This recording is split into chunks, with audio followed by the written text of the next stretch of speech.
ತಾಲೂಕು ಪಂಚಾಯತಿಗಳಿಂದ ಮಾಡಿ, ಜಿಲ್ಲಾ ಪಂಚಾಯತಿಗಳಿಂದ ಸೋಲೂರು ಹೋಬಳಿ ಎಲ್ಲ ಮಾಡಿಗೆ ಒಳಪಟ್ಟಿರೋದ್ರಿಂದ ಇಲ್ಲಿ 2 ಕ್ಷೇತ್ರ ಇದೆ ಡೈರಿಗೆ.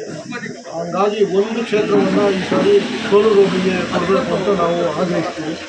ಸೋಲೂರು ಹೋಬಳಿ ಕೊಟ್ಟರೆ ಇಲ್ಲಿ ಸೋಲೂರು ಹೋಬಳಿ ಸುಮಾರು 40 NPC ಸೊಸೈಟಿಗಳಿದ್ದಾವೆ. ನಮ್ಮ ಸೋಲೂರು ಹೋಬಳಿಗೂ ಈಗ ಸುಮಾರು ವರ್ಷಗಳಿಂದ ಇಲ್ಲಿ 25-30 ವರ್ಷದಿಂದಲೇ ಸೋಲೂರು ಹೋಬಳಿಗೆ ಈ ಒಂದು NPCಗೆ ಅವಕಾಶ ಕೊಟ್ಟಿಲ್ಲ, ಬಂದಾಗಿಂದನೂ ಕೊಟ್ಟಿಲ್ಲ. ಹಾಗಾಗಿ ಈ ಬಾರಿ ಒಂದು ಅವಕಾಶ ಸೋಲೂರು ಹೋಬಳಿ ಕೊಡಲಿ ಅಂತ ನಾವು ಬಾಲಣ್ಣನ ಮನವಿ ಮಾಡಿಕೊಂಡು, ಮತ್ತು ನಮ್ಮ MP ಅವ್ರಿಗೆ, ಸುರೇಶ್ ಅಣ್ಣವ್ರಿಗೆ, ಬಾಲಣ್ಣವ್ರಿಗೆ, ನಮ್ಮ ಶಾಸಕರಿಗೆ ಎಲ್ರಿಗೂ ನಾವು ಮನವಿ ಮಾಡೋದು ಏನಪ್ಪ ಅಂತ ಹೇಳಿದರೆ, ಸೋಲೂರು ಹೋಬಳಿ ನಮ್ಮ ಬಾಬಣ್ಣವ್ರಿಗೆ, ಪಟಗಿರಿ ಅವರಿಗೆ ಅವಕಾಶ ಮಾಡ್ತೀವಿ ಅಂತ ಮನವಿ ಮಾಡ್ತೀವಿ.